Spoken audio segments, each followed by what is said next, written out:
The meeting will come to order. We have a quorum. We will get started. Our first bill is House File 2421. I will move the bill. I'd like to turn it over to Representative Melin for her presentation.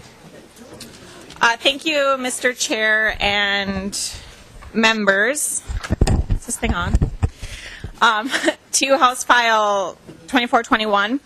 So this bill came to me from a couple constituents, and it's regarding firearm forfeiture in deer baiting cases.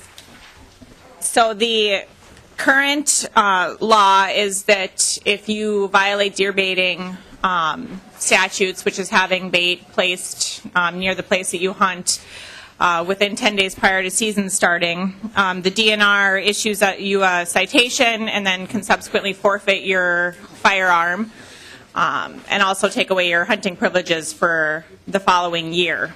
What my bill does is it still allows forfeiture of a firearm, but it requires that the person actually kill a deer with the aid of bait, or that they have a previous deer baiting violation within the previous 3 years.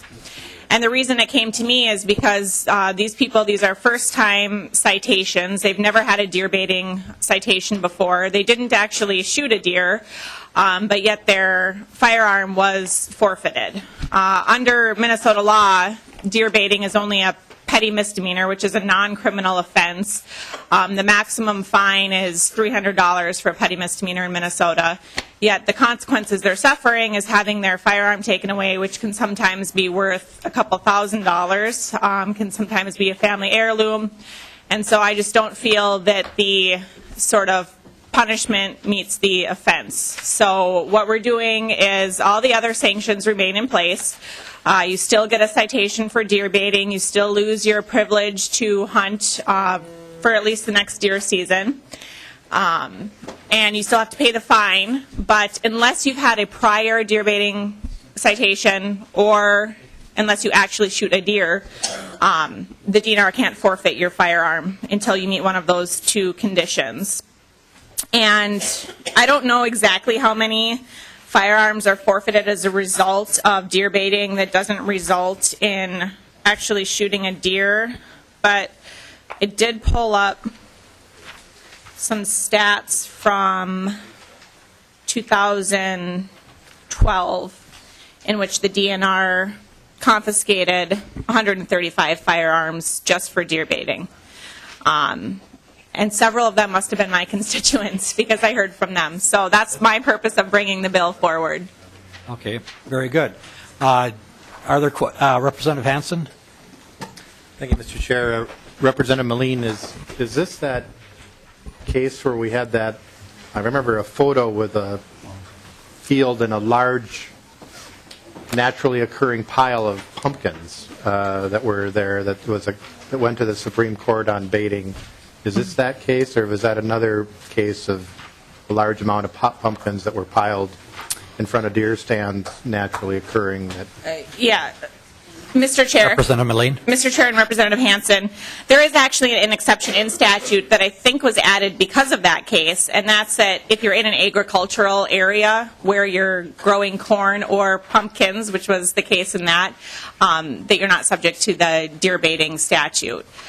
So this, unless you're actually baiting, but if you're in a crop field and there happens to be food there for the deer, I don't believe you're subject to the deer baiting statute. So no, this is not a result of that. All right, follow-up question, Representative Hansen. So it's not, filling up the truck with a bunch of pumpkins and dumping them in front of your stand, not baiting. I mean, I have to tell you, Representative Melin, I'm really kind of cautious about going backwards on this because I could see on inadvertent things, let's say speeding, where you might have a heavy foot. But if you're hunting over bait, you're hunting over bait. I mean, even if you don't get the deer, you put the bait out, and so that it's not passive. It's an active act, and so I'm not sure I want to do this.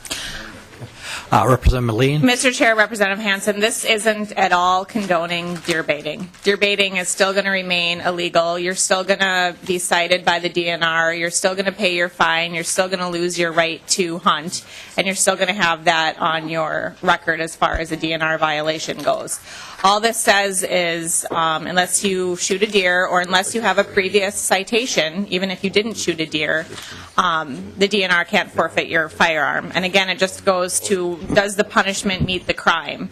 It's a petty misdemeanor offense. Maximum fine is $300. Petty misdemeanor is non-criminal. Should a person end up having to pay $2,000 in a loss of a firearm for a non-criminal offense? So I'm just trying to line up the punishment and the offense here. I'm not in any way condoning deer baiting. They're still subject to all the other penalties, and if they deer bait twice, then they will have their firearm forfeited, as they should, because you would think you would learn your lesson the first time around. Representative Benson.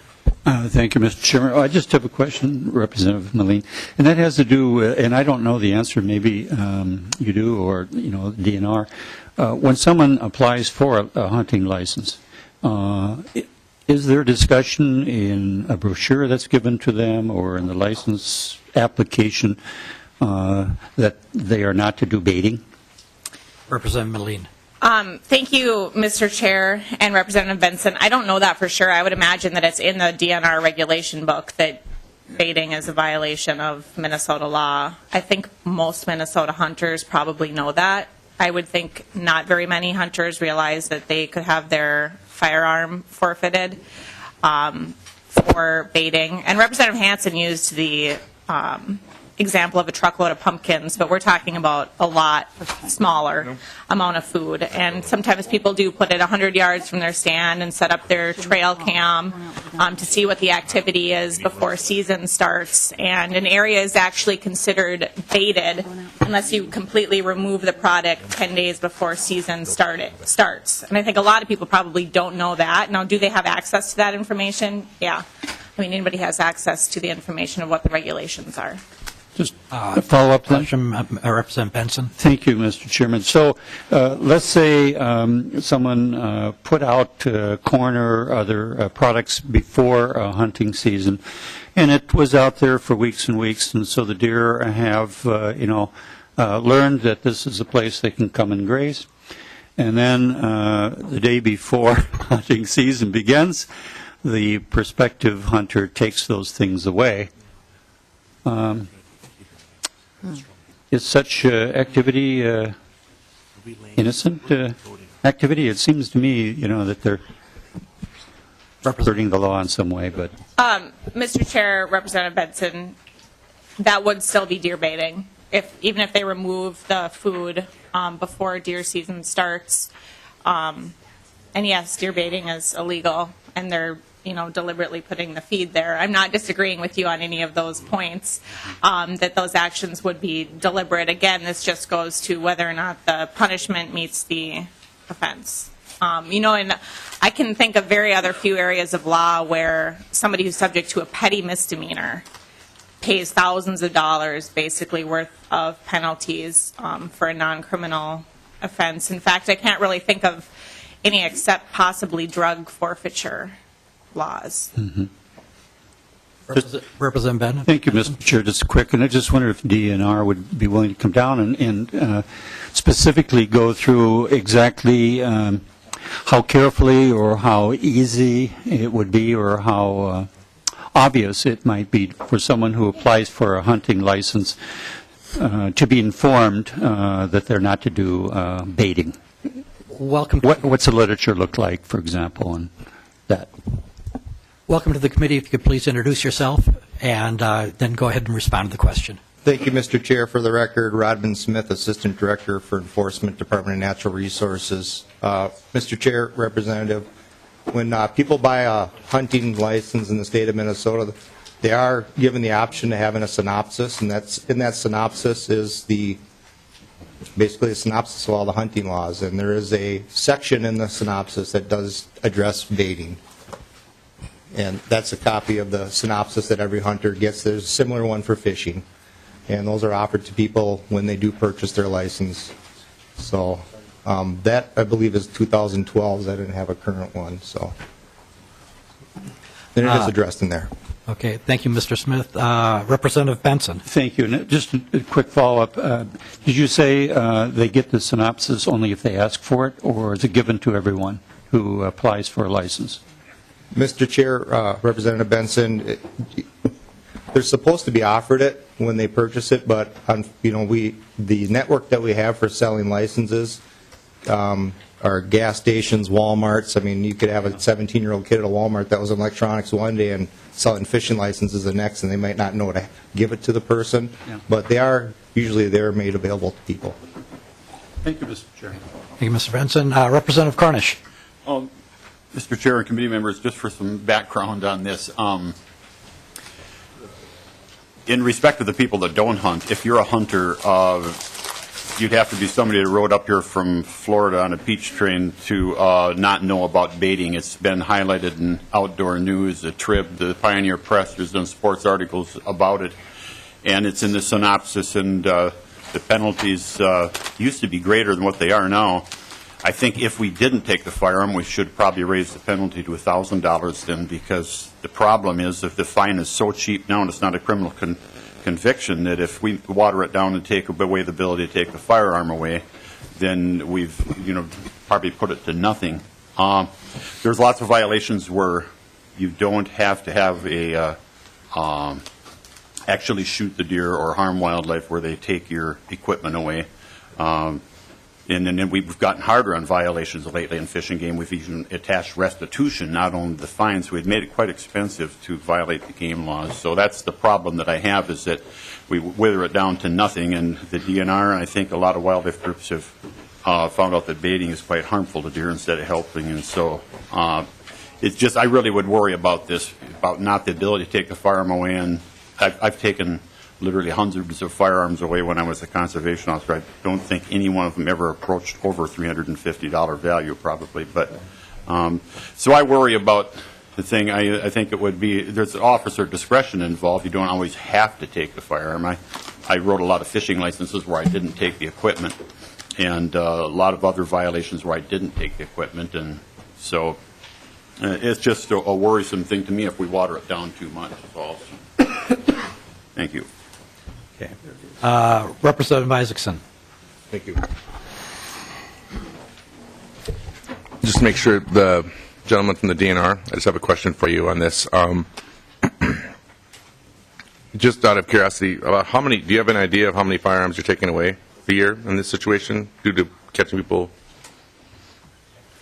Mr. Chair, Representative, each year, I ran some numbers before I came, and we write about 150 citations for the last 3 years in a row, about 50 warnings, and about 135 to 140 of those 150 citations result in a firearms confiscation. Okay. And if I could just make one point of clarification, that it is a misdemeanor under game and fish law to be for baiting deer. Under 97B, it is a misdemeanor. It is not a petty misdemeanor. Well, just, Mr. Chair, just in response to that, that is accurate. It is a misdemeanor, and I misspoke, but the Supreme Court puts these misdemeanors, primarily ones in the game and fish laws, onto what's called a payables list. So it becomes a petty misdemeanor. So if you are cited for a violation of the game and fish laws, although it's codified as a misdemeanor, if you pay your fine, it's a petty misdemeanor, and it's subject only to the penalties of a petty misdemeanor. So it is correct that in statute it's a misdemeanor, but again, the Supreme Court puts together a payables list that essentially makes misdemeanors petty misdemeanors. I think Representative Isaac. Thank you, sir, Mr. Chair. And either my esteemed colleague or the gentleman from the DNR can answer this question. What was the impetus? Is there I guess I'm wondering, is it broken the way it is right now? Are we having a problem with this? Or why are we pushing this idea? Just so I understand, I don't really know. I'm not a hunter, so I can't speak with the authority that Representative Cornish does, but it seems to me, unless there's a problem, I don't know, does it need to be fixed? Well, Mr. Chair, I think Mr. Smith isn't here testifying in favor of my bill, so maybe we would probably answer that question differently. The problem I see is I heard from a few constituents who ran into this issue. Okay. I mean, there was 135 firearms confiscated. A majority of those, I think, were in northeastern Minnesota from what I saw. And so they were first-time violations. They didn't shoot a deer. And they felt that, you know, losing a firearm that was worth $1,500, $1,800 was a pretty stiff penalty for what they had done. And so, again, I'm not condoning deer baiting in any way. Right. And just for clarity, you know, although it's a misdemeanor or petty misdemeanor, however you want to phrase it, they do still lose their hunting license for a year, which I think is reasonable. That doesn't change under this bill. They would still lose their hunting license. And again, if they've had a prior citation, they would still have their firearm forfeited. Okay. Okay. Thank you for also making the clarification. I wasn't sure what the dividing line here was. I have another question. Thank you. And this is for well, either one, but I think it's a DNR question. Can you accidentally be baiting? I'm not a hunter, so I don't know. Is it possible to accidentally bait? How come you have all the wolf bills then if you're not a hunter? Doesn't that answer its own question, really? Thank you. I think you answered your own question there, but Sir, if you'd answer. you could answer it. I mean, is it possible that you could be caught accidentally baiting and not be aware of it? Mr. Chair, Representative, I guess the only way I could think of that would be under two scenarios. One, you're a sloppy eater in your deer stand and you have a lot of food fall Which I off. could be guilty of that. That's fair. And number two could be if you were involved in some type of agricultural practice that may where you remove some crops and then don't put them back like we had just changed here a few years back. You may not know that you're violating the baiting law. But Okay. like I said, we didn't have a strict liability where we wrote everybody a ticket. We did exercise warnings and other things in the field. Our officers do use discretion. So if there's McDonald's wrappers and other things and the baiting occurs, you're aware that that's the case. I just want to make sure I understand the distinction, Mr. Chair. Thank you. I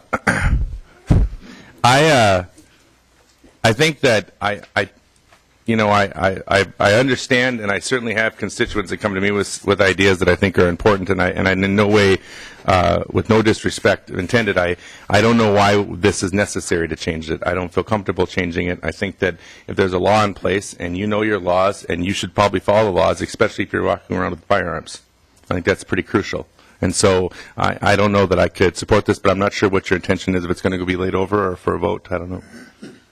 Well, it'll be laid over today, but it's going to pass. You like that? You know, Well, now I have another mission. Nice. there's I think Representative Melin, well, first off, Representative Hackler. That answered my question, Mr. Chairman. Just what I wanted to know where I was traveling and how. Yep. This happens a lot in northeastern Minnesota because a lot of people come up there deer hunting and they go home without a firearm. I mean, they get them taken away. Local people get them taken away. And this all came through at one time, the losing the privileges and the firearm, the confiscation, if I remember. Is that correct? Was it two different times? But, I mean, Representative Melin hit it right. I mean, there's a fine, and they lose their hunting privileges for a year for being in the, how do you term that, being the practice, taking of deer.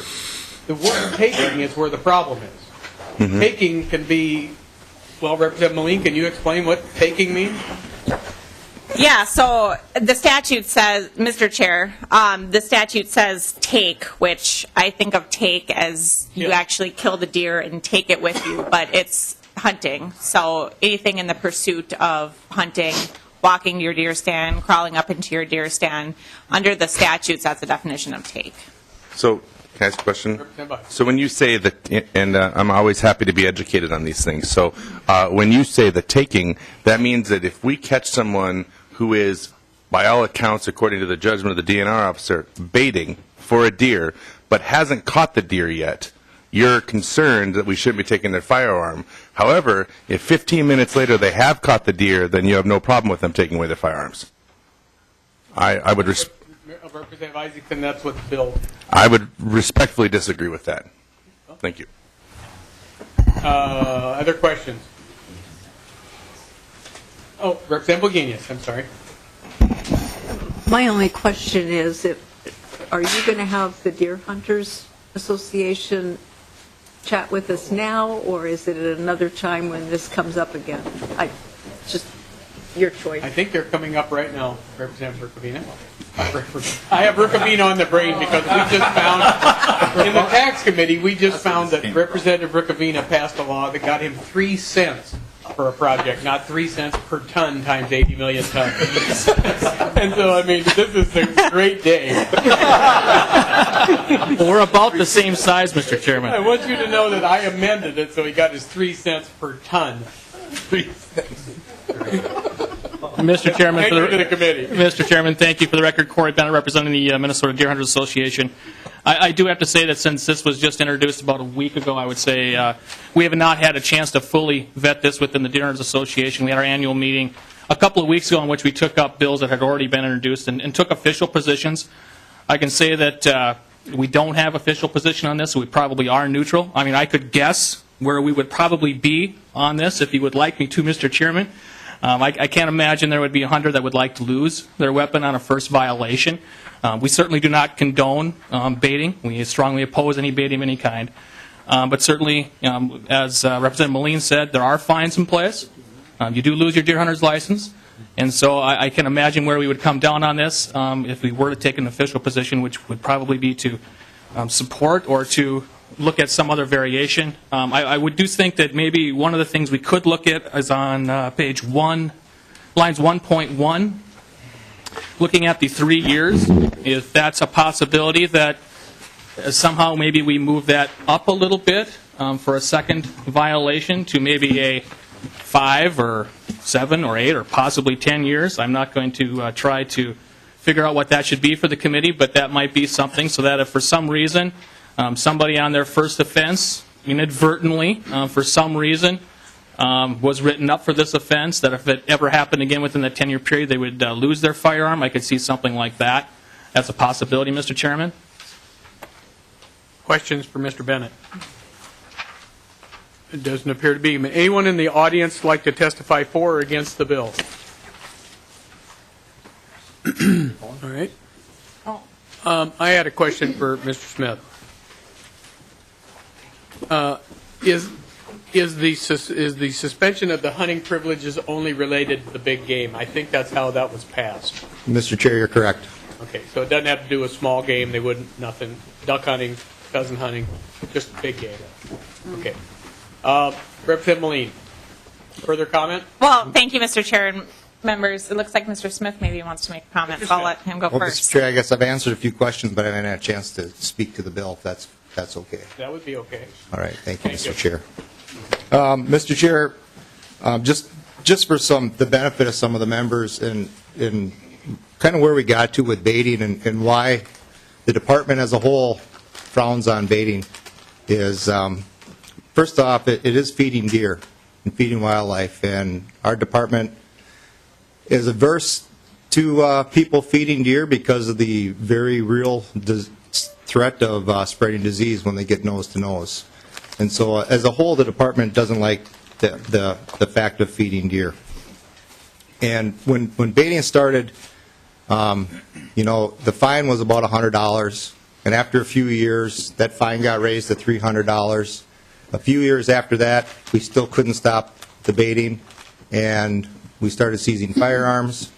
And then just last year, because there was still problems with people baiting, we started, the legislature enacted a law to allow for the confiscation of, the revocation of hunting privileges. And what sets baiting apart a little bit from other violations of game and fish law is that it really is a premeditated act. Somebody has to go out ahead of time before they're in the field, locate a place to put the bait, and then dump the bait there. And many times they make multiple trips.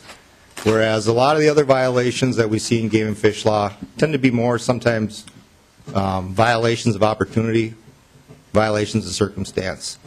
And what we're seeing now is actually quite remarkable. There is a bright line, and I believe Representative Corner said that if you hunt up here, if you live up here, you don't know that baiting's illegal because it has been a big issue. And what we're seeing is that we're seeing people that hunt in the same party turn in other party members because they believe that strongly in it. We have family members turning in family members. And what we're starting to see now is not the same person baiting, throwing out corn, but now they're buying camouflage corn. Now they're buying camouflaged feeders. They're hiding it. And so the cases that we do make are pretty darn good cases because these people had the intent not only to do it ahead of time, to go out there and place the bait ahead of time, but they're actively trying to conceal the activity at the same time. So I think this does throw this into a little bit of a different category. We're not getting the person that doesn't know that it's illegal to bait. We do run across those. Like I said, we have used discretion. We haven't gone strictly to writing everybody citations. We have written people warnings. We haven't seized firearms in every single violation. So I think the department's taken a very good measured response to this issue, and I think it sends a very poor message back to the hunting community that now we're going backwards a little bit on this. But I appreciate the opportunity to get my 2 cents in. Thank you. As always, thank you. Representative Wagenius. Well, thank you, Mr. Chair. Just as you feed animals, you're domesticating them. And this strikes me as domesticating a wild population. And this is the first step in doing that. Do you all discuss that from a biological point of view?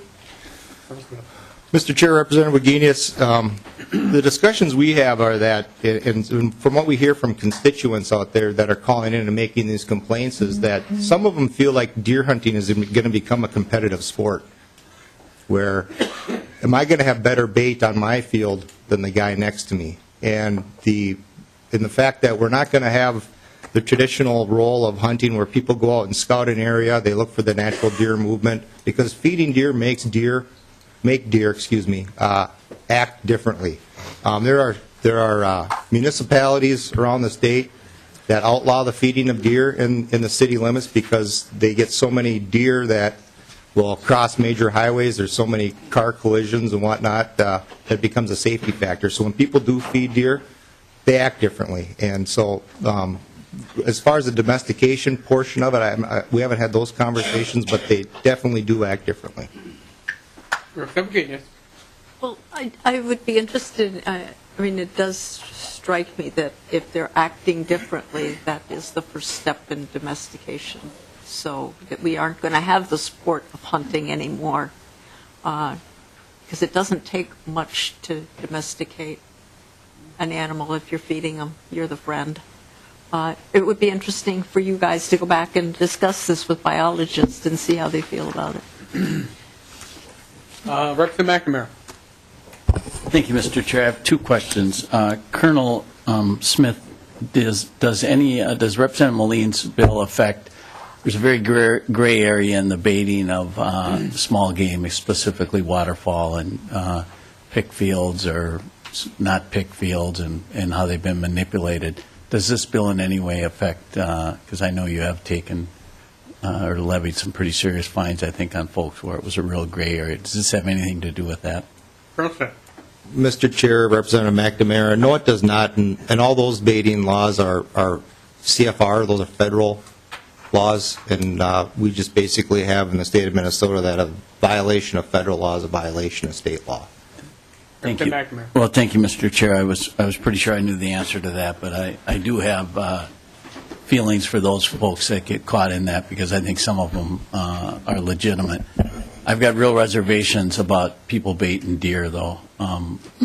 Baiting deer is unfortunately just growing exponentially, and is really, really sad for folks that hunt hard and hunt fair and square. And when you hunt in the big woods, like a lot of us do, up near Representative Melin's district, you have no idea. It's actually gotten to the point, and I know it happened to myself this year when we were tracking a deer and moved into some other folks' area, you're really afraid. of what you might see, and you just want to get out of there because you don't want to get caught. I mean, you're dealing with people with firearms and all kinds of things. So I guess I would just like to know the facts. I think we have to continue to come down strong. Have you seen a reduction in the amount of baiting now with the taking away their hunting privileges? I think hunting privileges are more important to folks even than the firearms. I personally don't have a problem with you taking their gun if they're baiting for deer. I'm sorry, you know if you're baiting for deer. You either are or you aren't. And unfortunately, you actually allow it. All they got to do is pick it up 10 days before they're going to hunt, and they can be legal. And whereas you can bait for a month ahead of time, and 10 days before the season opens, pick up your bait and get rid of it, and then you're legal. Have you seen a reduction in the amount of baiting going on with the increased penalties?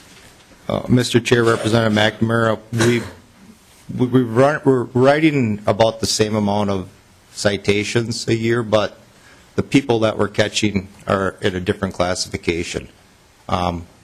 Earlier, we were getting those folks that were baiting, they were putting out the corn and whatnot, and we could see it from our aircraft. We could see, we would make those cases. But now, the majority of the complaints that we're getting are tip calls through turn-in poachers where people are turning in other people, and they are disguising it a lot better. I mean, you'd have to know where to look in order to find it. Representative Melin. Thank you, Mr. Chair. First of all, to address this, don't feed the deer. I think I just read in the news last week that the DNR is paying the Deer Hunters Association to feed the deer right now. Now, I understand that that's different because the deer are starving, and it's controlled feed as opposed to baiting, which are two very different things. But, I mean, I think if we're talking about domestication and some other things, right now the state is feeding the deer because they're starving for a number of reasons. But I actually just saw 2 deer in downtown Hibbing last week, which is the first time in my life I've ever seen that. So, I mean, I think that we just have to be careful to think that it's only hunters out there that are somehow feeding the deer when there's actually controlled feeds going on around the state right now. And then secondly, again, nobody here is condoning deer baiting. I just want to make that very clear that I would agree that it's illegal, and I would agree that most, if not all, hunters realize that deer baiting is illegal. All I'm saying is that on the first citation, if there haven't been any priors, and I would be happy to work with the number of years of priors to, lengthen it a little bit, or even for people who have had citations before that didn't or warnings that didn't result in a citation, that they could be nicked on the second time around. But just to make sure that the punishment matches the offense. I mean, when you're looking at $1,500, $2,000 gun being forfeited on your first time offense, I think that's a pretty hefty penalty. And again, I'm not, sure in our criminal laws where I can really think of anything comparable to that. And there is DNR officer discretion. They could issue a warning. I'm just looking at the numbers from 2012, and there was 166 citations, 49 warnings, and 135 firearms forfeited. So under those 166 citations, there were 135 firearms forfeited. So they are forfeiting in almost every case. So there's, it seems like although there's officer discretion, very few of them are actually using that to not confiscate the firearm. So again, we're not here to condone deer baiting. We're not here to say that they shouldn't lose their license or shouldn't pay the fine or shouldn't have a citation. I believe all those things should happen. It's just that on the first time offense, this changes it to not forfeit the firearm the first time around. So hopefully I can convince the rest of you the next time this comes up that it's a fair approach to still hold hunters accountable and make sure that they're following our game and fish laws, but to allow them to keep their firearm on a first-time violation. Representative Fabian, I saw the pencil starting to wiggle. Thank you, Mr. Chair. Representative Melin, just to be clear, on line 1.7 it talks about equipment seizure, and we've talked exclusively about guns today. Does that also include bows and arrows and muzzle loaders?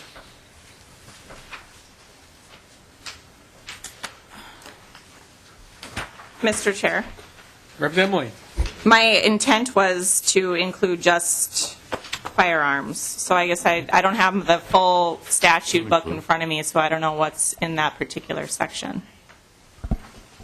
Representative Fabian. Thank you, Mr. Chair. Well, being a deer hunter myself and having equipment, my sense is that equipment seizure includes bows and arrows, and maybe Colonel Smith can answer that question more clearly. Mr. Chair, Yep. Colonel Smith. Representative Fabian, it would include archery equipment and muzzle loaders, and we only confiscate firearms, muzzle loaders, or archery equipment, nothing else when it comes to that. Representative Fabian. Thank you, Mr. Chair. And I guess maybe staff can answer under Section 97A.21. What else would fall under the heading of equipment other than firearms and bows and arrows and muzzle loaders? Would it include my deer stand? Would it include my jacket? My underwear? Colonel Smith. Mr. Chair, Representative Fabian, it doesn't get quite that detailed, but there is a laundry list of items specifically mentioned in statute 97A221s. It's firearms, bows, archery, fishing poles. So there is a laundry list, but it does not get down to clothes and undergarments. Now, that might be an amendment in Fabian's case. But Representative Fabian. Well, then, to that point, then, we talk about officers' discretion.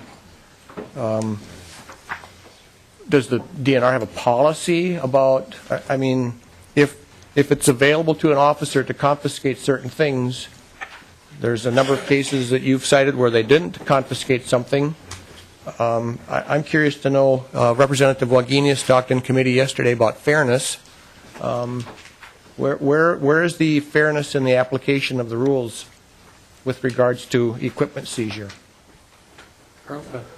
Mr. Chair, just so I understand the question, are you saying that why were there certain cases when we didn't seize a firearm, or are you asking why are we not seizing all the equipment we possibly could? And I'd have to look at the statute to see that laundry list of things. Representative Fabian. Thank you, Mr. Chair. And for clarification, that's exactly what I'm asking. I mean, why do you do it in some cases and not in others? And why do you stop at a rifle? Do you take the case? Is the vehicle a part of equipment if I'm using that to get to my deer stand and it's parked on the road? Mr. Chair, Representative Fabian, the reason we don't take firearms in some cases is because it does state in section 97A221 that it has to be used with the owner's knowledge. So there are some times where a person the firearm must be used with the owner's knowledge that it's being used in an illegal take. And so there are some times where somebody has borrowed a firearm from somebody else and from a neighbor, and the neighbor didn't know that the neighbor was baiting, so we don't seize the firearm in that case. And the equipment has to be used in the take, and we don't consider the vehicle that you drove to the spot to hunt as part of the take.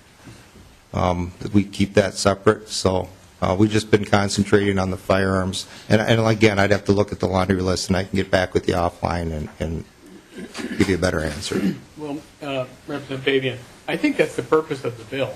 I mean, I don't deer hunt, duck hunt. I know those laws, and but the purpose is for consistency. And in my view, that if you lose the hunting privileges to me are worth more. That's the reason I strongly support it. I think Representative McNamara was here when we passed that, I think, if I recall right. And I strongly support losing the privileges for hunting.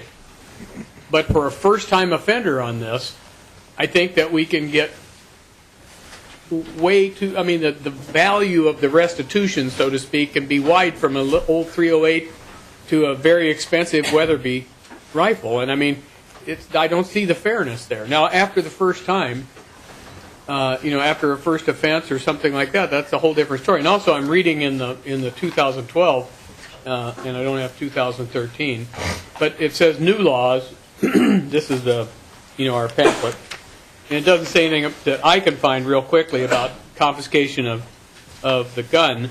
It talks about hunting, being convicted, 3-year revocation, and then also restitution for conviction on a trophy over 170 inches. But it doesn't say anything about the gun, in this at least. Now, I'm not saying I have the latest. And just Representative Cornish to that point. Well, it was to the point you were talking about. It's just the problem is that baiting deer is like a DWI. You catch them the first time. They've done it 90 times before and got by with it. Baiting deer is similar. They're getting pros at it now. And it's very hard to detect them, and they love what they're doing, and they do it effectively. And so when you finally do catch them, they've been getting by with it for a long time. I just hope if the bill does pass, you narrow this just to this deer feeding issue, because there's, shooting deer at night, you take their car sometimes. I mean, this is very serious or something. And you can take, I think the laundry list includes nets for illegal netting. You could probably even take a boat if it's used in illegal gill netting for game fish, things like this. So I just hope we don't get into any other area here but baiting. So. Okay, Representative Ward. Thank you, Mr. Chair. I'm assuming, but I haven't heard it, that when you take the equipment, you're also taking, you talked about the camouflage and that they're getting really good at hiding this, that there must be something that you're taking that the officer could also take to say, you can't use this anymore to hide your bait. Colonel Smith. Mr. Chair, Representative, we looked at doing that, but we don't have the authority under 97A221 to take those implements because it is a laundry list of items. Ward. I am not a hunter, but I grew up with hunters. And I grew up hunting with my family, though I wasn't using the firearms. And my dad is still alive, still has all of his hunting equipment and fishing equipment. And when it comes to these kinds of things that I don't have any personal experience with in this stage in my life, I rely on his sense of morality, and I know that he would be totally against the baiting, and knowing that if you're out hunting, you're out with a firearm, you know what the rules are. And breaking the rules by baiting would just be abhorrent to him. And this is not a bill that I could support. Well, okay. I want to make sure that I think that we're not supporting baiting. That's not what we're not saying that we want baiting. I understand. Okay. So, we happen to have the washing machine full of laundry list here, right here at the front desk. So, based on that, we'll have Ms. Taylor read that laundry list and throw maybe Colonel Smith can throw a little tide on it, and we'll make it better. Mr. Chair, members, the list reads firearms, bows and arrows, nets, boats, lines, poles, fishing rods and tackle, lights, lanterns, snares, traps, spears, dark houses, fish houses, and wild rice harvesting equipment that are used with the owner's knowledge to unlawfully take or transport wild animals, wild rice, or other aquatic vegetation. Anyone have any questions on the laundry list? Any further questions on the bill? Being none, anyone like to testify for or against the bill? None, the chair will lay the bill over. Thank you, Representative Melin. Thank you. Mr. Chair.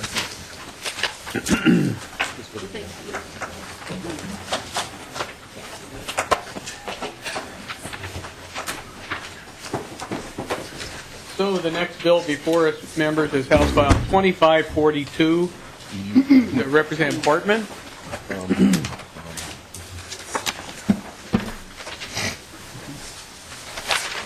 And Representative Hortman, do you want to adopt the author's amendments to get the bill in the shape that you'd like the bill? I would appreciate that, Mr. Chair.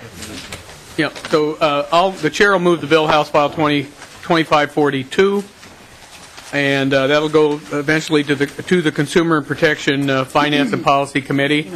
Chair also moved the 2542A1. In favor of the A1 amendment, say aye. Aye. Opposed? Motion prevails.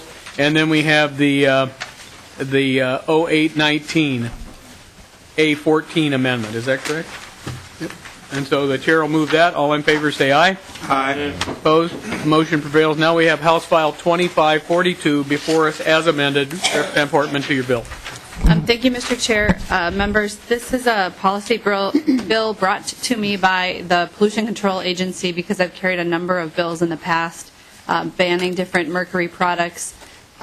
Over time, we've gradually stepped forward in taking certain mercury products off the market when the market's been ready and there are alternatives available because of the harm that mercury poses. This particular bill deals with reducing the presence of both mercury and lead in the environment. And to explain the bill, with me here today is John Gilkison from the Pollution Control Agency. Welcome, sir. Thank you, Mr. Chair, Representative Hortman, members. My name is John Gilkison. I'm with the Minnesota Pollution Control Agency. The overall goal of this bill is to continue reductions in the use and release of lead and mercury in the state in favor of substances and products that are not toxic and provide comparable or superior performance. Lead and mercury are the two most toxic elements that are still commonly used in products in commerce, and they are on every list of priority chemicals at the state, national, and international level. In addition, the U.S. just signed the Mercury Convention that was enacted globally in October 2013, and this commits the U.S. at least to further reductions in mercury, and I hope that we can follow suit with that. There's no human or wildlife benefit from consuming these elements, and there's no safe level of exposure, particularly for prenatal, infant, and childhood exposure. The exposure release takes place in manufacturing and use, and also when products are discarded or mismanaged. Most of the proposals in this bill take a pollution prevention approach, that is, by phasing out the use of the lead and mercury in favor of less toxic or non-toxic alternative. We also have management approaches in the legislation since we have lead and mercury products that are currently in use and they need to be properly managed when they're removed from service. So we have 6 sections in this bill.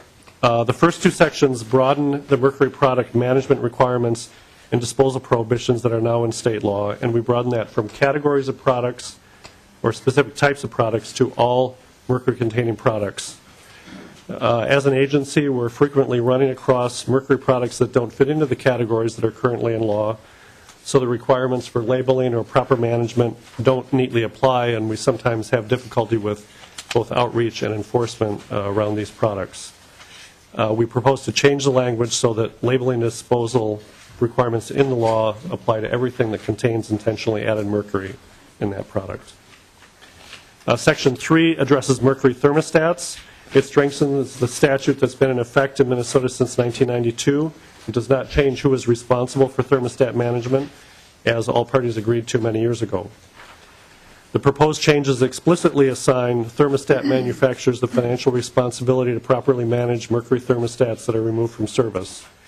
It requires manufacturers to provide incentives to boost recovery, and it requires them to report annually to the state, at least annually to the state, on the program and its performance.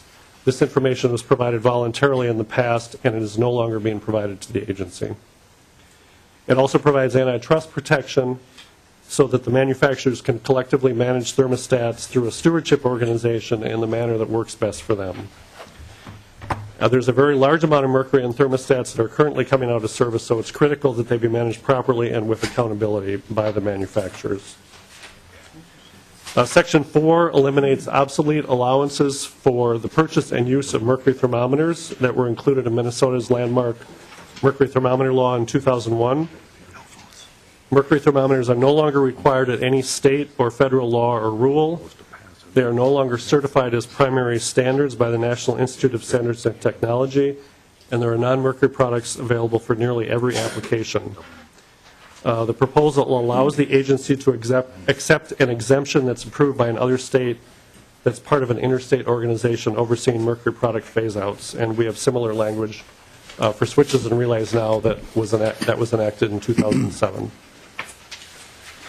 Section 5 establishes a sales prohibition on mercury balancing, dampening, and shock-absorbing types of functions. These are generally legacy or obsolete products with large amounts of mercury that are prone to accidental release. However, some products are still being made, and there are mercury-free alternatives for every application that we're aware of. Finally, Section 6 establishes a sales and installation prohibition for wheel weights and balancing products that contain lead or mercury. This is an issue that U.S. EPA, federal, state, and local agencies and fleets have been looking at for over 10 years, particularly for lead. Minnesota's been a leader in this area, and the legislation would be a fitting conclusion to the leadership we've already taken. Our state fleet was the first state fleet to make a lead-free commitment. It pilot tested the product that is now the 3M wheel weight system, which is a cut-to-weight adhesive polymer product. Our wheel and tire contract requires lead-free balancing, and the public school bus purchase contract requires delivery of new school buses with lead-free balancing. 6 states have enacted similar legislation, including California, Illinois, Maine, New York, Vermont, and Washington. In those states, the state auto dealer associations have supported those bills, as have the wheel weight manufacturers and the new car manufacturers. And we are working with State Auto Dealers Association here, and we've provided information to them on the alternatives for them to work with their members to take a position on this bill. We have aftermarket tire retailers who use lead-free weights, including Tires Plus, Costco, and Walmart. Currently, around 18,000 tons of lead are used per year in the U.S. for aftermarket wheel balancing, and there's an estimated 50,000 to 70,000 tons of lead on vehicle wheel weights in the U.S. There's an estimated 5 to 10% loss rate to the environment each year. In addition, when weights are removed, they're not always managed properly, and lead can be diverted to other uses where there's potential for exposure and injury. Lead has been phased out of almost all other household and consumer products. And as you saw in the A1 amendment, the proposal is intended to apply to any motor transport wheel that uses balancing. That would include construction, heavy equipment, off-road, farm, semi-trailers and cabs, and so forth. However, many of these vehicles are low-speed or off-road vehicles, and they do not currently use any wheel balancing product. So there have been some concerns about farm vehicles. Many of those don't use wheel balancing now, but there are products available for them as well. And I'd be happy to take any questions. Thank you. Any questions for the testifier? Representative Buchan. Thank you, Mr. Chair. I have several questions on this bill regarding its effect on business. I think it's a well-intentioned bill, and we certainly want to get rid of mercury and lead in the environment.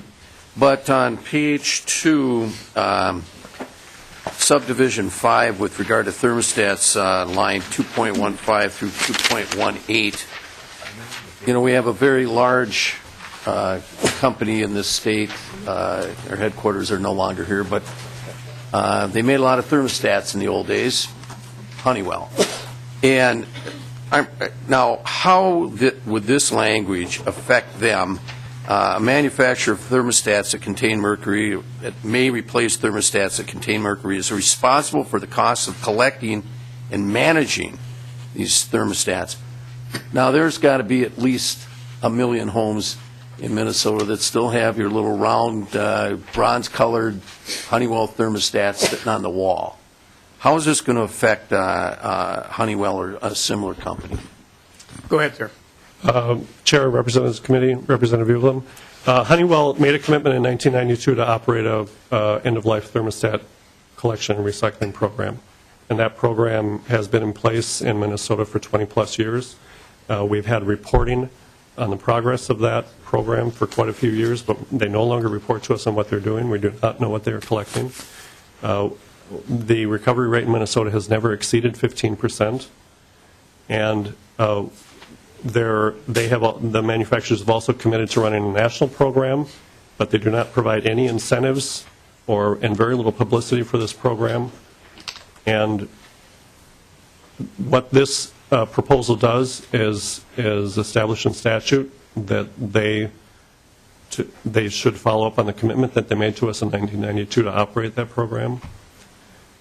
And this is a very serious problem in terms of mercury. The amount of mercury in thermostats, there's an average of 4 grams per thermostat, and Honeywell and its contractor TRC, the Thermostat Recycling Corporation, can collect a thermostat for less than 50 cents through their program that they operate. And that is that's probably the most cost-effective waste mercury collection program that anyone has. So it's a minimal cost relative to the profits that they made at the time and relative to the agreement they made with you, the legislators, in 1992. Thank you, Mr. Chair. All right, Honeywell has agreed to certain provisions in this bill, but this bill, Subdivision 5, is not going to require our companies to go out and collect these right off the walls and replace them for individual homes or anything like that. Chair and Representative Uglem, that's correct. No one is required to replace what is currently in service. Okay. Mr. Chair. I have another question with regard to the balancing and dampening products on page 4, 4.1 through 4.4. Do we have any idea how many businesses, particularly tire balancing businesses, which are located throughout the state, many small mom and pop tire shops and everything else, do we have any idea how many businesses will be affected by this provision? Chair, Representative Uglem, are you asking about Subdivision 8K proposal on line 4.1? The proposal in 4.1 does not affect the wheel balancing section. That is covered in the wheel weight and balancing proposal. There are other products that are used for drive shaft and axle balancing. They're used for conveyor systems for bulk materials where there's a weight counterweight system containing a very large amount of mercury. And there are not a lot of these products being sold and installed today, but we know that there are a few out there, and we are having issues with proper management and end of life because people don't know what they have in their facility, and they're trying to replace it with mercury, and they're not managing the old mercury right.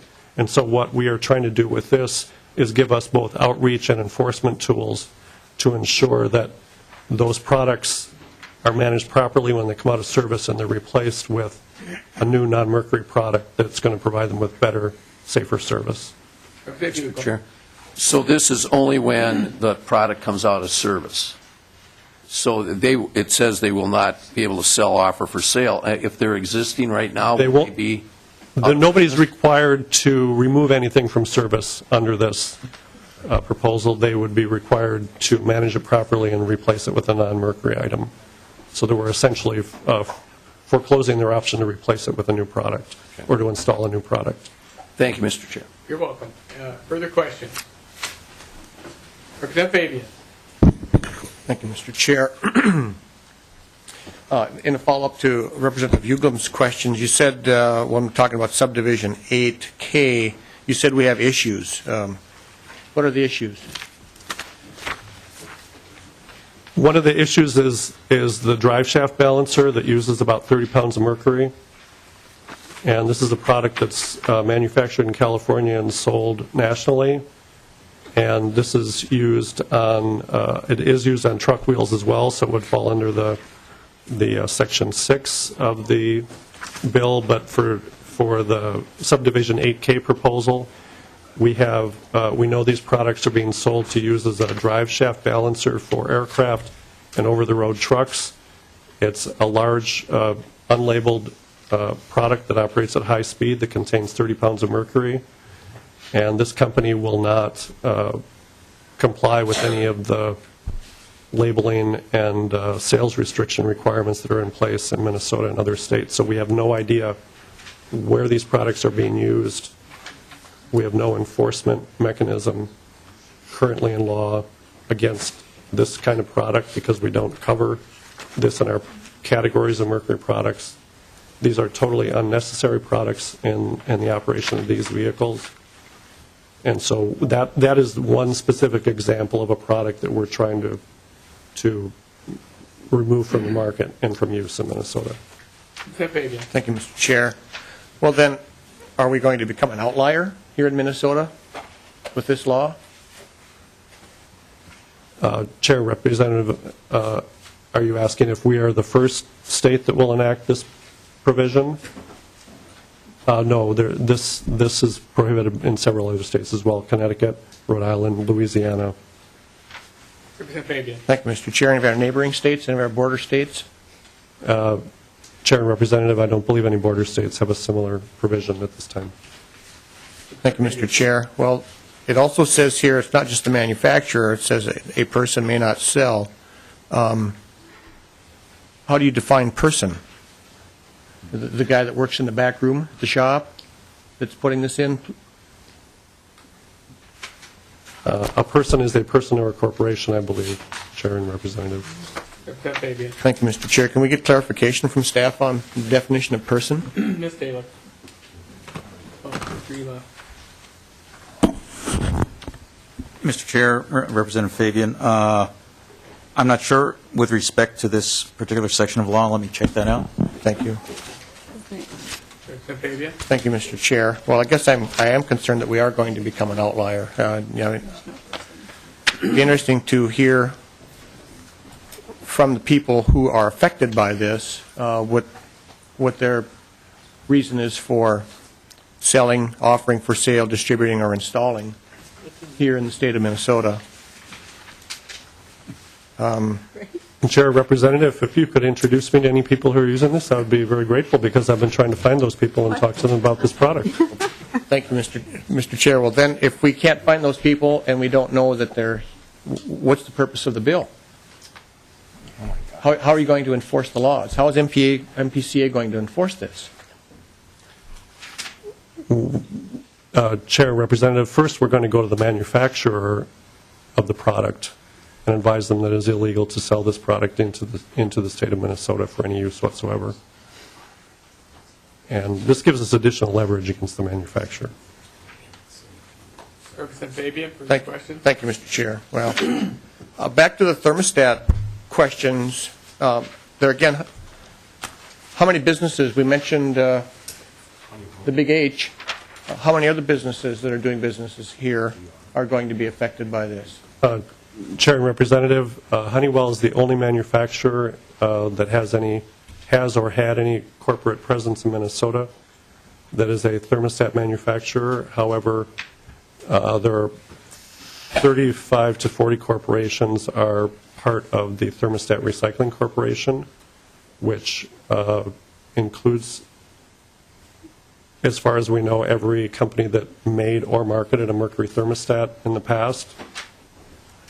And the membership of TRC also includes other companies that did not manufacture mercury thermostats because they are selling thermostats that replace mercury thermostats. So they play a role in the recovery as well.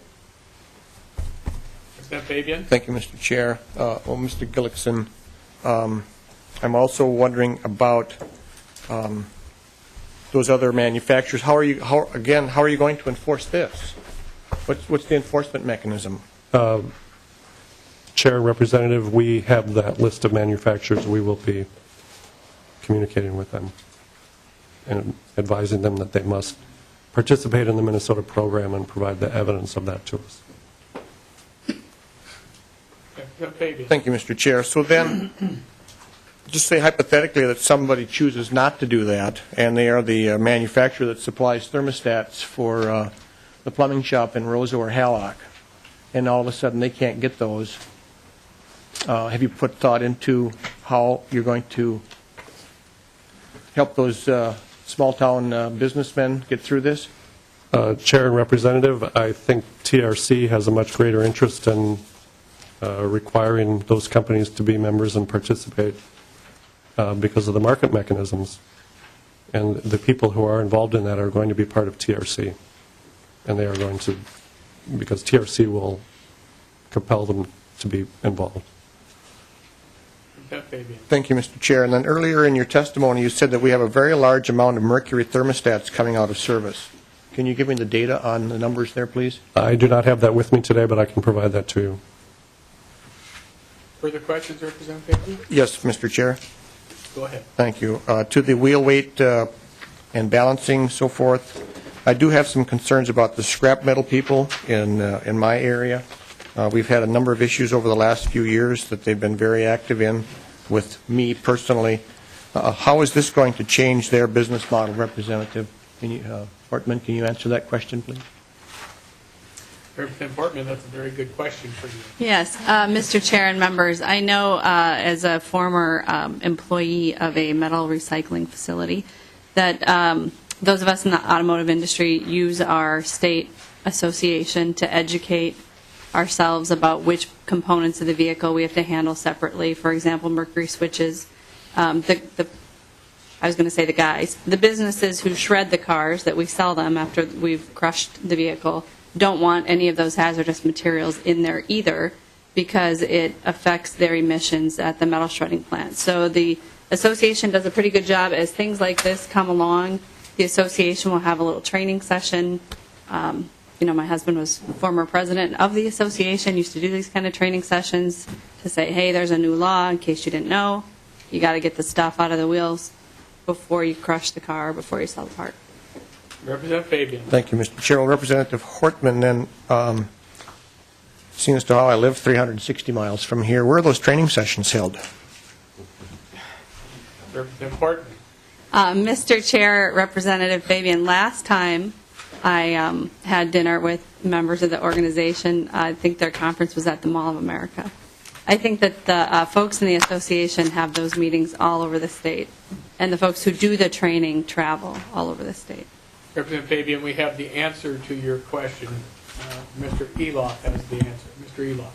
Thank you, Mr. Chair. There's no definition of person that's attached to that section of law, so I'm looking in Chapter 645, which is the interpretation of statutes and rules.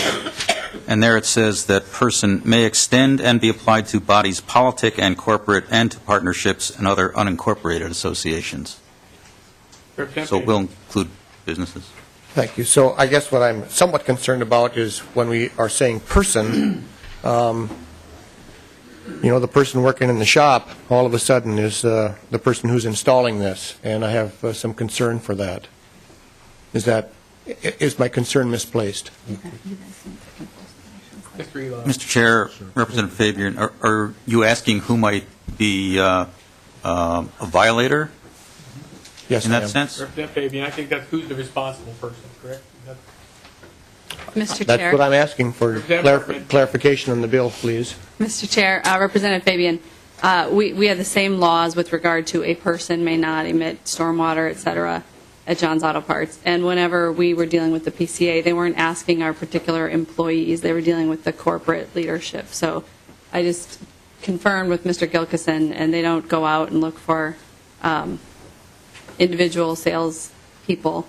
They're dealing with the ownership of the business to get compliance with the law. Representative Fabian. Thank you, Mr. Chair. So throughout the bill, what are the penalties?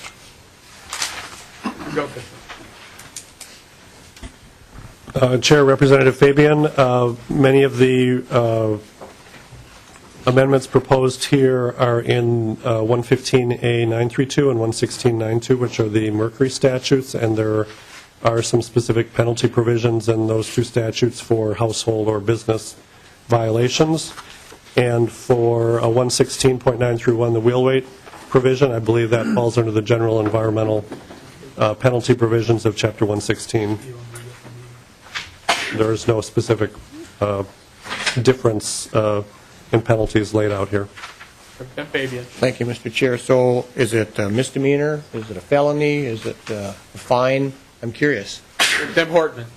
Mr. Chair, Representative Fabian, it's not a criminal statute, so there wouldn't be any misdemeanors or felonies. I believe that House Research is looking for the answer for us right now, but these would be in the nature of civil penalties. We'll get back to that question, Representative Fabian, momentarily. If you have another question. I do, as a matter of fact. Also, Mr. Gillickson, you mentioned Costco, Tires Plus, Walmart, as companies that. Would you elaborate on what you said that their involvement in this or their support for this? Yes, Chair, Representative Fabian. Tires Plus made a lead-free commitment in late 2007, and they were totally lead-free nationwide by early 2008 in terms of all wheel balancing products, clip-on and adhesive. Costco is also lead-free, and Walmart is also lead-free, and the three of them were charter members of an EPA, a voluntary EPA initiative called the National Lead-Free Wheel Weight Initiative that was created in 2008 as a voluntary program to to move towards non-lead wheel balancing products. Thank you, Mr. Chair. Well, I guess there again, I go back to the people that I represent. You know, we don't have Costco and Tires Plus in Northwest Minnesota. We have Northland Tire and those types of places. Yes. How is this going to be applied to? Chair, Representative Fabian, your businesses in northwestern Minnesota purchase exactly the same wheel weights from the same manufacturers as Costco, Tires Plus, and Walmart. There are 6 manufacturers of wheel weights in the U.S. Everybody buys the wheel weights from those 6 companies. Every one of those companies offers a full line of non-lead products at the same price as the lead products.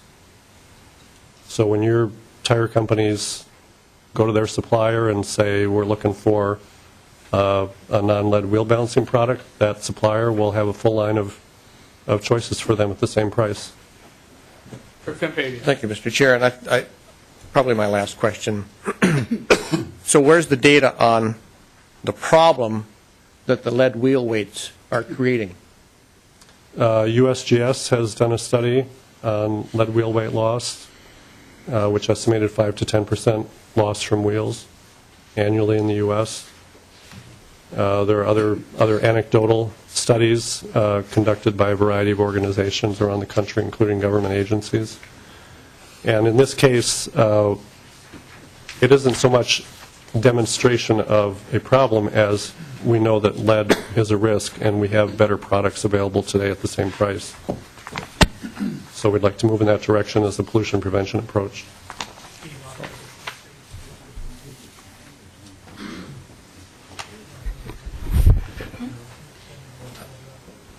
Representative Fabian, you have a question? Yeah, I think so. You know, if I guess I'm confused. Representative Hortman, I appreciate your concern for the environment, but if we've passed laws in 2008 and since, and people are on board and so forth, why do we need this bill? Madam Chair, Representative Fabian, I'm going to say something that the PCA might not love. They're not super aggressive about going out and banning things, the PCA. These kind of bills don't come forward from the agency without doing a lot of work to make sure that there are alternatives available. And they've taken a pretty slow, measured approach to taking different products off the market. And I don't think that the Pollution Control Agency would be here today. I think a lot of the past legislation was actually member-driven and environmental group-driven. A lot of it, in particular, health-related issues. You know, there were a lot of issues with regard to mercury in the water and, you know, the health effects on pregnant women. So, you know, when we used to present these bills, we used to spend a lot of time talking about the health impacts of lead on children and mercury on children. And we kind of skipped that whole part of explaining to you why these substances are so toxic and so harmful. And I think for members who haven't been on the committee for the last 5 years, you know, maybe that would have been a useful thing for us to take the time to do. I think that's a good question that you raised of what's the harm that we're solving here. But I just would like to assure the members of the committee, in my experience of 10 years serving in the legislature, that the PCA has always taken a very measured, sometimes I have thought too slow approach in terms of waiting until the industry is ready. And in this case, I know there's 3 other members of the public that would like to testify about some concerns they have about the bill. And we may take a look at delaying the effective date to give industry time to get ready, because I think the PCA's approach is to do it when the time is right. I think it would be appropriate to have those public folks come up and then have another group of questions from members, who, to understand the procedure here. Representative Dill had to leave. He intends for us to get both of these bills out to tonight. So folks who've been on my committee know I have ultimate patience, and we can sit here until midnight, or we can get the job done. John Tuma, please. May I just do one quick follow-up?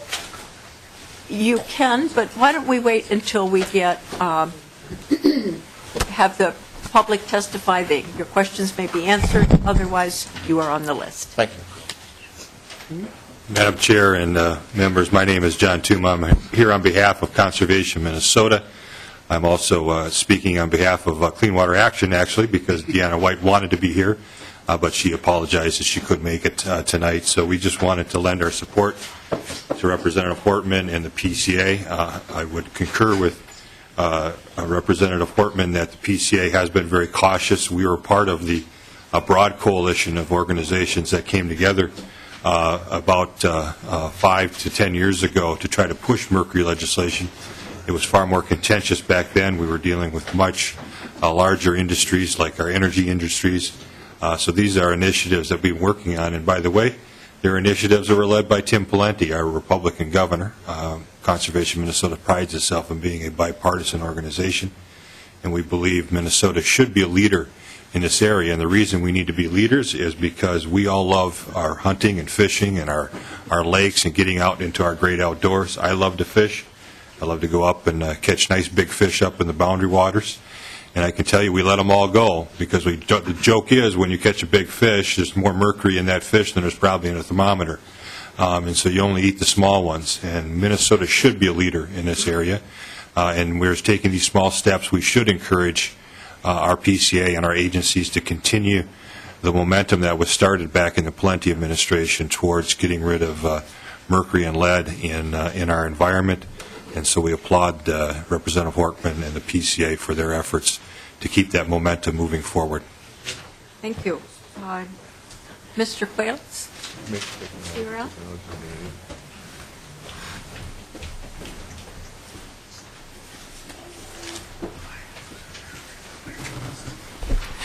Madam Chair, members of the committee, my name is Tony Quillis. I'm the Director of Environmental Policy at the Minnesota Chamber of Commerce. Thank you for allowing me time today to comment on House File 2542. The Pollution Control Agency did reach out to the Chamber of Commerce, and we did see the fact sheet that you have probably got in your packets, and we thank them for providing that to us. We did not get the language until it was introduced last Thursday, and I have reached out to our members to seek input. I have got some back, but not all, but I'd like to draw your attention to Section 4 of that bill, specifically the exemption section in there regarding agricultural food and research processing as well as industrial measurement systems. When we think of mercury thermometers, we think of the small ones that we use on my daughter or and other small individual uses. The industrial use, they're rather large. Sometimes they're encapsulated inside equipment, or they're part of a chain of thermometers used to measure output or temperature as part of a permit that we get from the Pollution Control Agency. So we're checking with our members. I've talked to Representative Hortman about this, and we're going to check and keep a conversation going with the agency as well as with other folks. This is going to make a couple of stops along the way here and at another institution that is located on this campus. So we will keep working with the agency as well as the author as we move forward. But I just wanted to draw your attention specifically to Section 4 on those exemptions. Thank you. Amber Backhouse, Minnesota Auto Dealers Association. Thank you, Madam Chair. Members of the committee, my name is Amber Backus, and I'm here on the Minnesota Auto Dealers Association, and it's 385 franchise car and truck dealers in the state of Minnesota, many of which have service shops. We were initially caught off guard by this legislation, hadn't had any contact with the MPCA about it, but those conversations did start yesterday when the bill was in the Senate committee. But initially I did survey a group of our Collision and Service Advisory Council members just to get their opinions on this, and it seems like there's just a lack of information out there. Those that responded, the majority are using a product that's predominantly lead-based right now, and they're not aware of alternatives, so they were sort of surprised by this. But we would ask that there could be more education in this and potentially an extended effective date, as Representative Hortman alluded to. I did have a chance to talk to my counterpart in Maine where this was enacted, and they didn't oppose the legislation, but there was a different approach. Their pollution control agency had a 3-year education and outreach program to small businesses before the legislation was passed, and then 2 years before it was effective. And not that we need a 5-year timeline, but I think an education component and an opportunity for folks to be comfortable with this as well as educated would help with compliance. Thank you. Thank you. Is there anyone else in the audience who would like to testify or comment on this bill? I don't see anyone. Representative Fabian, you were the next on a follow-up question. Thank you, Madam Chair. Representative Hortman, you talked about the agency being measured and so forth in their enforcement. I guess I could give you some examples of where I don't think that they've been measured. But Representative Fabian, I meant what I was referring to was their pursuit of legislation. Okay. Well, to that point, in their pursuit of legislation, quite frankly, I'm disappointed in that the agency didn't reach out to more of the stakeholders involved in this. When we find that when Automobile Dealers Association finds out about it yesterday in the Senate hearing, I don't think that's a very good way to go about business in the state of Minnesota, quite frankly. And I'm very disappointed in that. This is something that I would guess has been on the boilerplate for some time, and you certainly could have reached out to the stakeholders and said, let's sit down, let's have a cup of coffee, and let's figure some of these things out. And I just don't like doing business this way, Madam Chair, and I think it's, I'm not saying necessarily that some of this stuff isn't good, but it's not the way we should be doing business in Minnesota. I'm sorry. I'm sure the conversations have now begun. Representative McNamara. Thank you, Madam Chair. Originally, I was kind of thinking this might be some good ideas. I am totally perplexed to hear testimony that since 2008, folks aren't using this, and then to hear people come down and say they just found out about the bill. The first I heard about the bill was just in the last day or two. I heard about the bill and just saw it recently. Madam Chair, I'll move to lay the bill over and ask for a roll call. It's not ready for this.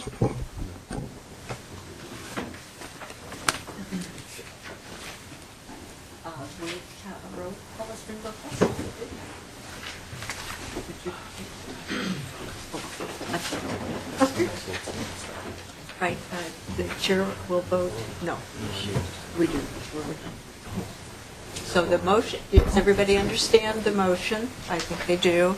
To lay the bill over and ask for roll call. Chair votes no. Fisher, Representative Fisher? No. Representative Benson? No. Representative Corney? Representative Fabian? Yes. Representative Green? Yes. Representative Hackberg? Aye. Representative Hansen? Representative Johnson? No.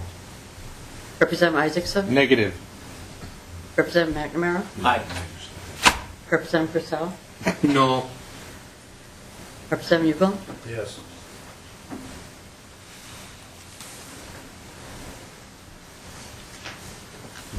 You can call me. Madam Chair. Oh, I'm sorry. Representative Russo? No. Representative Ward? No. I'm sorry. Wait a minute.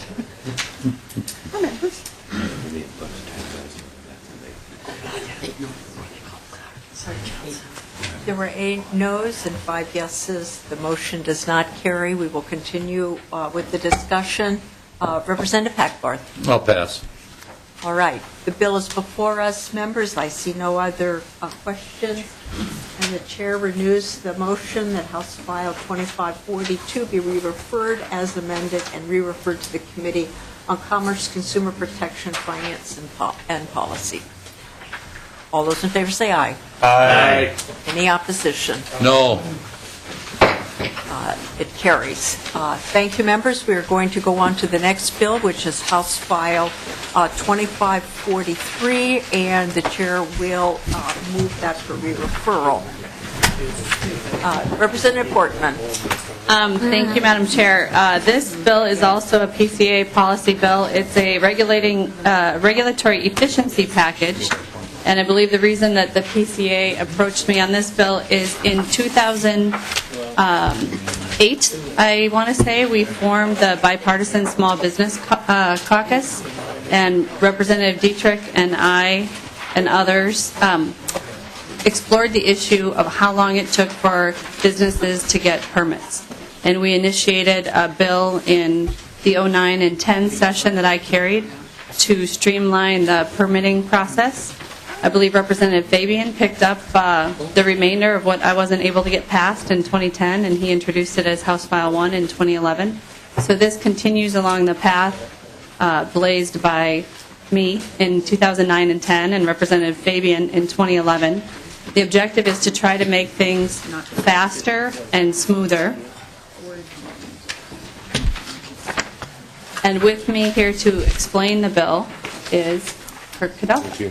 Would you like to I understand there's an author's amendment. Would you like to get the bill in this is not an author's amendment. It is. Hold on. I know there's been amendments flying back on email all day. This is I have an A4 amendment, and that is an author's amendment. And I would move that amendment to get the bill in the shape that the author would like it. All those in favor say aye. Aye. Any opposition? The amendment has been adopted. All right. Welcome to the Pollution Control Agency, Mr. Kudelka. Madam Chair and committee members, for the record, my name is Kirk Kudelka, an Assistant Commissioner with the Minnesota Pollution Control Agency. I'd like to thank Representative Hortman for authoring the bill and the others before in this committee that have worked on permit timeliness. As mentioned by Representative Hortman, permit timeliness is important to the agency on a number of ways. Permitting is how we make sure we meet our mission of protecting and improving the environment and enhancing public health. In addition, efficient permitting helps with economic development. And since the goal in 2011 was set for 150 days for permitting, the Minnesota Pollution Control Agency has hit 97% of its priority permits within that 150-day goal. And those are the construction jobs, projects, the new facilities, the expanded facilities, as we continue to move forward on that. And so in building on that success and achieving those goals, we are proposing a number of other items legislatively. However, the gains in permitting efficiency are also beyond what can be done legislatively, but by the continuous improvements that the agency continues to make through our strong continuous improvement program. I think maybe one of the easiest ways to go through the bill is kind of work off the fact sheet, and I can reference the various sections within the bill that these concepts go through. The bill does have a number of PCA and DNR provisions, and I'll make note of both of them as we go along. So the first concept is creating another tier of permitting, and this is Section 2 for the DNR and Section 6 in the bill for the PCA. As mentioned, we have a 150-day current permitting tier, and what we like to do is break that into two different groups. One being a 90-day permit goal for those permits where we don't have a public comment period or an individual action on a permit is not required. Those we'll keep in the 150-day goal. And the author's amendment that was just introduced defines what that is along the same lines of the fact sheet, so that it isn't left up for commissioners' discretion. That was one concern we had heard, and we wanted to address that. The impact is about 75% of our permits would now be within that 90-day goal. The next item is creating 10-year non-federal permits. Over the last couple of years, a couple areas of state-only permits for landfills and feedlots were changed to 10-year permits. What we're looking to do here is expand that to other solid waste and water permits. And some of those examples include compost facilities, transfer stations, or large septic systems, those over 10,000 gallons per day, the type of cluster systems you may see in a development. We believe this is good practice. It will still protect the environment because these do represent less risk to human health and the environment. Any modifications to the facility, so if there's a major change, they would still have to come in and make those changes. However, what this does is if the business is keeping as it is, as they follow the current laws, they wouldn't have to come in every 5 years. They wouldn't have to do the additional paperwork or pay the renewal application fee. They could have this for 10 years. That's Section 4 and 12 of the bill. The next two are interrelated. This really works with expediting permitting process. Currently, the agency in the statute in Section 7 for the MPCA allows for expedited permits in a case where a business would like things to move quicker, and we use and rely on overtime of staff mostly to accomplish that, although sometimes we may use contractors that we have oversight over. Section 3 of the bill also extends this to DNR so that they have this ability. What we're looking to do is expand this so that additional outside overtime can be used for working on these type of projects if there's needs. And an example where we may see this is a new industry that comes through. Ethanol was an industry that came forward, wanted to strike while the iron was hot, and had a number of facilities they wanted to get through in a timely fashion. It created a large mass that came in that the agency, an industry could pay for additional if they would like. We could staff up to meet that demand and then staff back down when it's not there. This would prevent the agency from just having staff there and bringing up and increasing everyone's permit fees to cover that. This is why those who want the service will have to pay for it and get that extra result. The next piece deals with our Business First Stop, and that's Section 11. Minnesota Business First Stop is located in Indeed. It is a multi-agency effort, including MPCA, where we help businesses from everything from financial assurance to permitting and helping them with the regulatory system so that they can locate and get up and running quickly. What we'd like to do is this already allows for some types of assistance from agencies, but many times a large project, a new technology comes about, and they're not quite sure how they fit in the system. And this is way before they even set in an application. They're trying to find out what of their concepts works, which one might make it easier to get through the permitting process. As an agency, we help where we can, but obviously those permits in the house will work on those construction permits first. And if they would like more expedited service, they have something that they really need to do, they want to strike while the iron's hot, this would allow for them to pay for that extra service without spreading the cost on everyone else. The second page, we start with the water quality trading. We believe this will add a large benefit. As various types of treatment for pollution becomes more expensive in some cases, we're looking for other ways to help pass on the efficiencies or reducing pollution in other sources to make that same environmental level of protection and restoration, but share ways that can simplify. And an example of this is in the Minnesota River Basin. There have been communities, for instance, Sacred Heart is working with the city of Mankato through a trade where they only have to pay $400 a year to meet their phosphorus requirements. Mankato, because of a larger facility, economy of scale, can make that reduction for them. And when we do this, we make sure that it still balances out to provide the protection there. What this legislation allows us to do is use it in more situations. Currently, we're restricted to nutrients only and during a certain amount of time. And that's why we'd like to continue moving forward. And we see this as a good way to work with partnerships to get the same environmental benefit and reduce costs. And that is Section 5 of the bill. Section 1 of the bill deals with the Minnesota Data Practices Act. This is a lot like TurboTax. The agency currently is working on an IT transformation project. A number of our databases that hold permitting information, environmental data, and others have become old, and we are in the process of replacing it. Much like TurboTax, we would like to build a system where someone on their home computer can start building their annual reports to the agencies, work on applications for a new project that they're working on, work on it, hit save, come back to it. So just like when they were dealing with paper at home, that information is private. It's only when they take the act in TurboTax, when they send it to the IRS or Department of Revenue, or if a piece of paper, when they hand it to the PCA, is it public information. And we would like to update the Data Practices Act to move with this new technology. Section 2 and Section 6 of the bill is changing when the permitting efficiency report is due. It's currently done twice a year. And because we're looking at goals that range from 150 days, a report 180 days, it doesn't show a good picture. We really need that larger span of time to see the any movement. And so we believe this would be a more efficient use of resources. We talked a lot about permitting timeliness today. One of the other areas that is just as important is compliance and enforcement timeliness. Because again, it helps meet our goals of protecting and improving the environment, enhancing public health, much like permitting.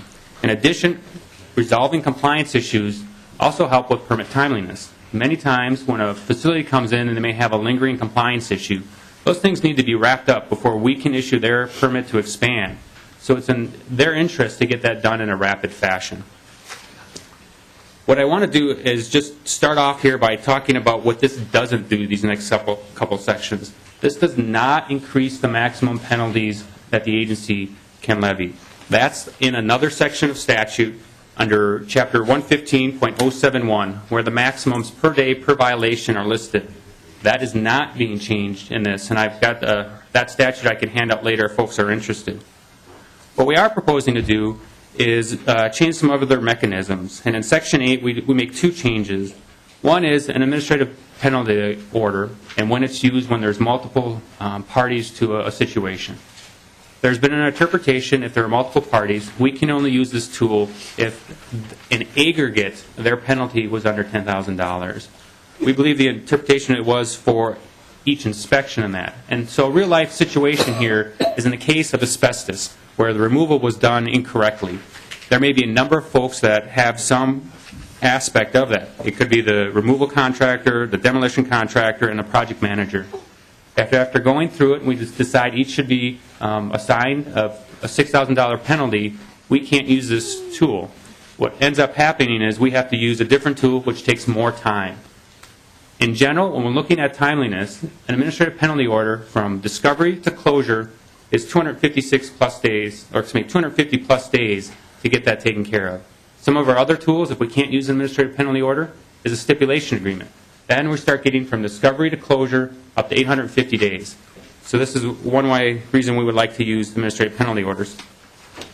The other change is when we can use this on some of those requirements on when we use it.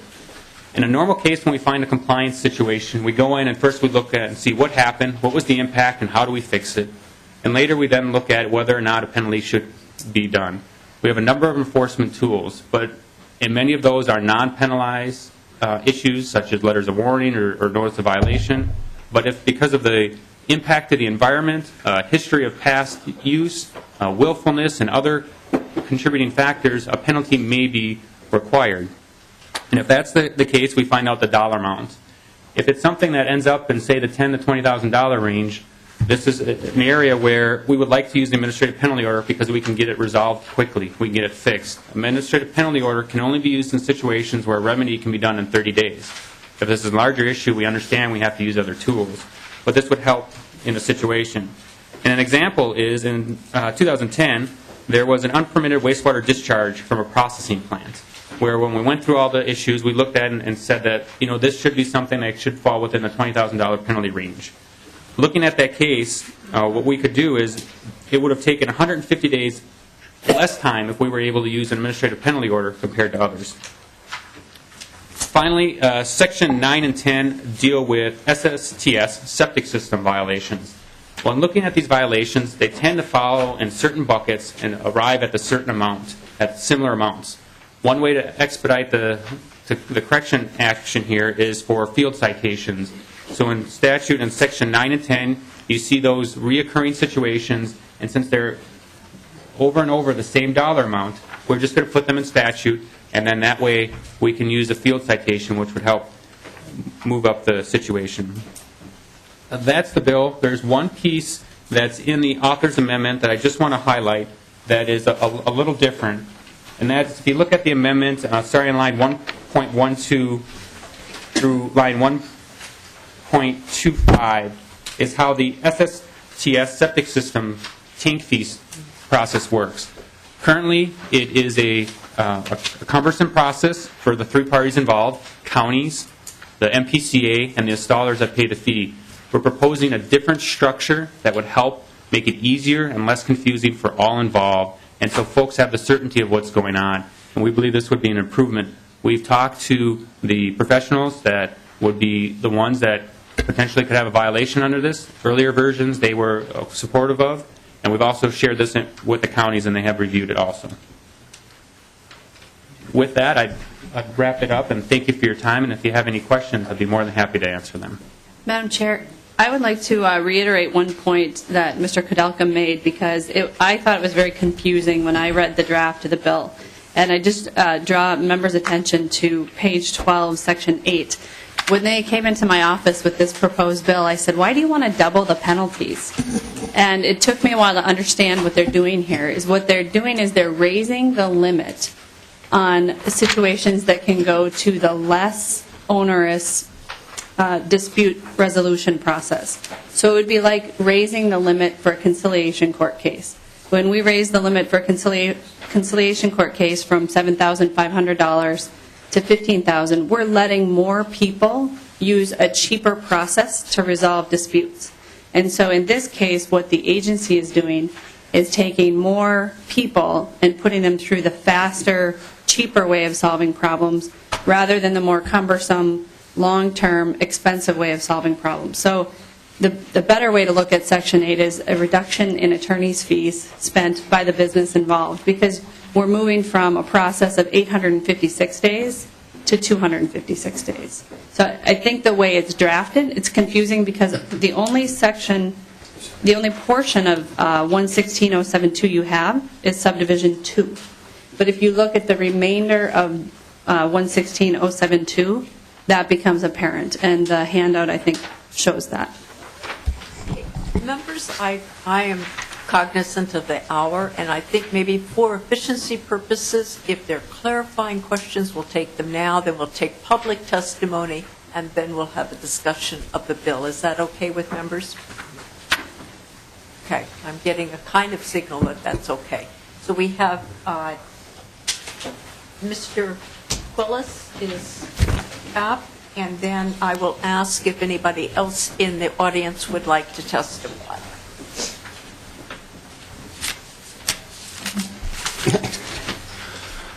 Madam Chair, members of the committee, again, I'm Tony Kulis. I'm the Director of Environmental Policy at the Minnesota Chamber of Commerce. The Minnesota Chamber of Commerce thanks the Pollution Control Agency and Representative Hortman for having this conversation on permit efficiency. Our board has identified this as an issue area that we would like to pursue legislatively. If you remember 3 years ago on a bipartisan basis with this legislature and the Date administration, we've moved some initiatives forward. So anytime we can have this conversation, we look forward to it. In terms of just very quickly on some of the things that are in the bill, Mr. Kudelka and Chair Hortman and I have had conversations about tiered permitting. We think that's a good thing. We have some different views on what the tiers may be and what would be in those tiers. Mr. Kudelka has in the, I don't know if it's been adopted or not, in the author's amendment, defined that a little bit more. Originally, as the bill was introduced, we had some questions about whether the commissioner of the Pollution Control Agency, after the report that they do twice a year will be done once a year under this bill, that he would get to set what those tiers are. We just have some differences of opinion on how that would go. Again, you've heard some conversations about the APOs and the nutrient treating. We're working with the agency and the author, but we look forward to having this conversation again. I think this bill is going to have a couple more stops, and so we look forward to the conversation, and thank you for the time, Madam Chair. Thank you. Others in the audience?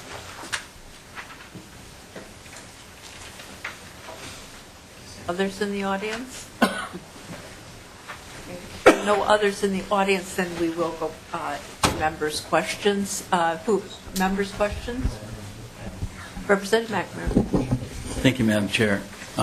Representative Hortman, you may have been confused when they came in your office, but I'm totally confused now. We've got a piece of paper handed out to us. It's 115.071.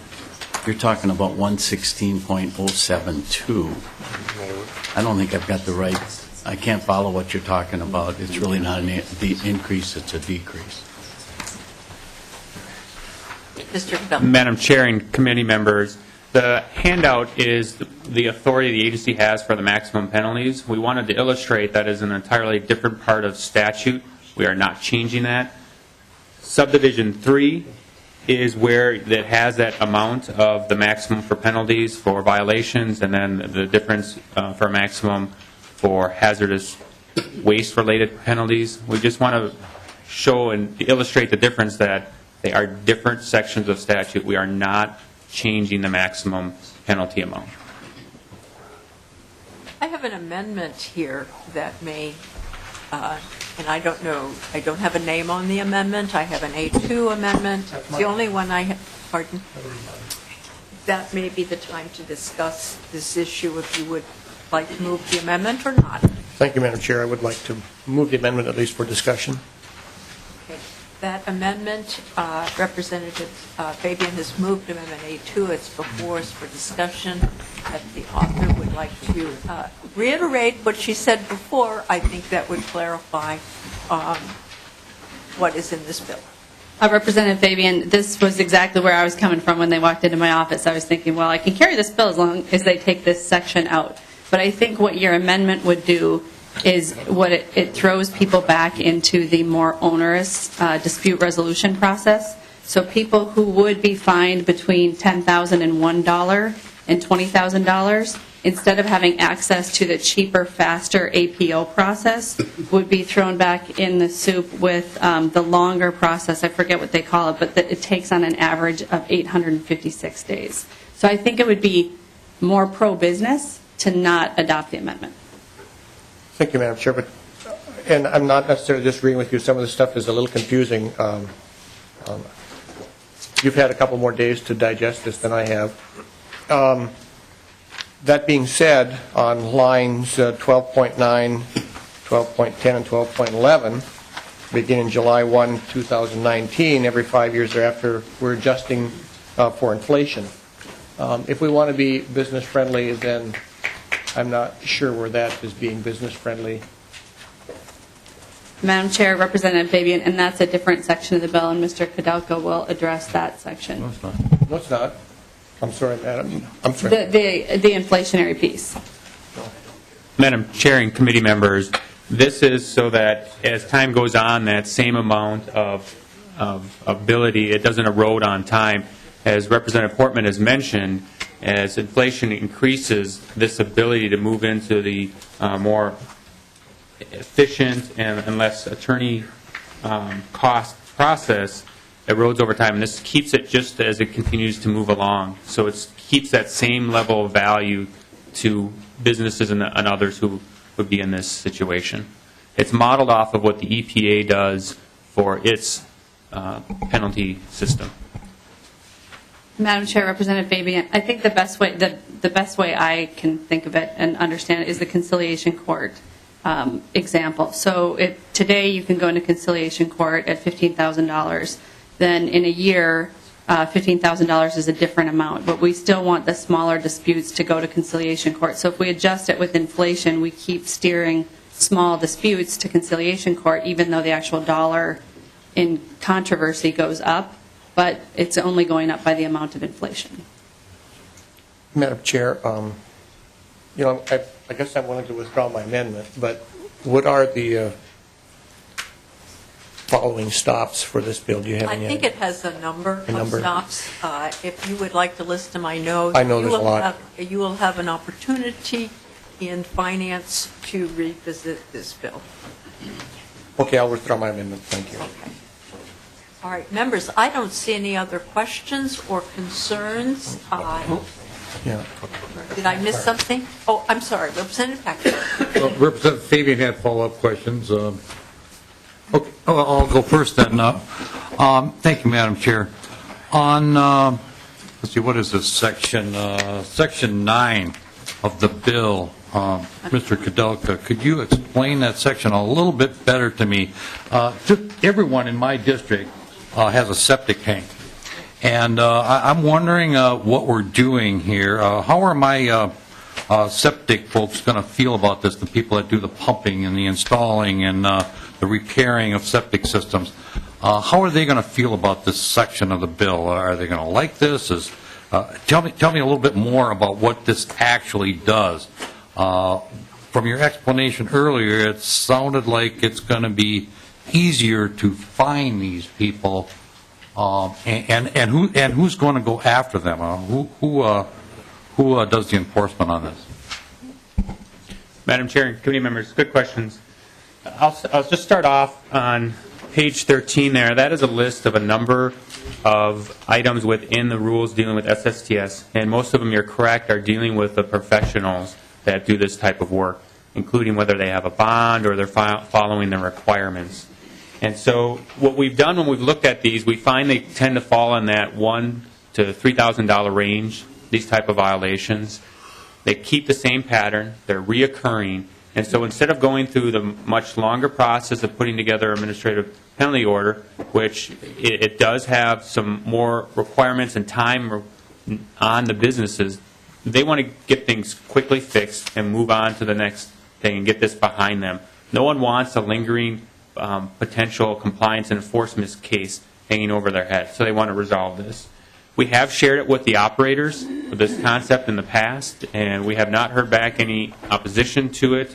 They've been part of the Implementation and Enforcement Task Force. There's a member of MAW on that group. Representative Fabian. Thank you, Madam Chair. Well, that was going to be part of my questions.